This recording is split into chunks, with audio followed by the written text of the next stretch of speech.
If you're doing a pretty good job as a multifamily investor, brokers are probably sending several deals to your inbox. Depending on the size of the region you cover and the size of your staff, sometimes it can get a little overwhelming underwriting so many deals. As a result, many investors have come up with various strategies on how to very quickly decide whether or not to look further into that deal or delete it out of their inbox. Unfortunately, many investors are getting a little bit lazy and deleting deals way too fast. I'm gonna tell you a little secret about how to get a leg up on the competition. Stick around. Let's go!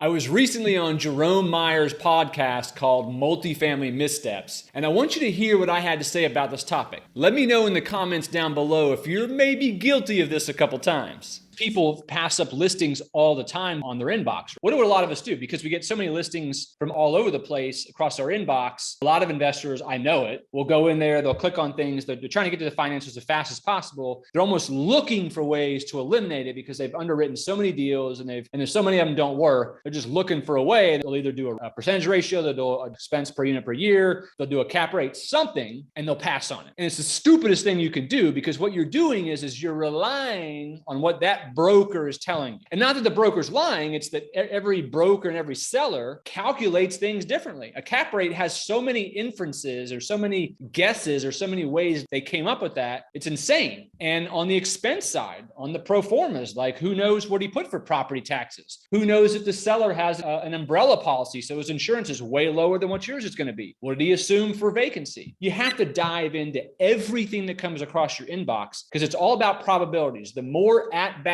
you can have, the more chances you're going to have to buy something. And the beautiful thing is it takes a ton of work. And the more work it takes, the more people are going to fail at it and pass on it. Because everyone else is going to do what I just described.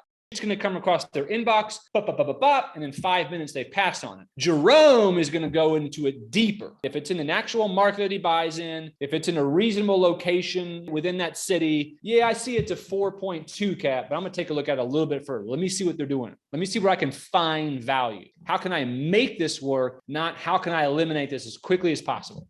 All I'm saying is there are nowhere near as many really good opportunities out there as any investor thinks. So diving much deeper into each opportunity to make absolutely certain whether or not it's a turd or not is important. If you got some good value out of this video, please hit that like button down below and make sure you subscribe. Many of you are watching my videos regularly but don't even know you're not subscribed. And when you hit the notification bell right next to it, YouTube will let you know about each of my videos right off the bat. See you guys on the next one.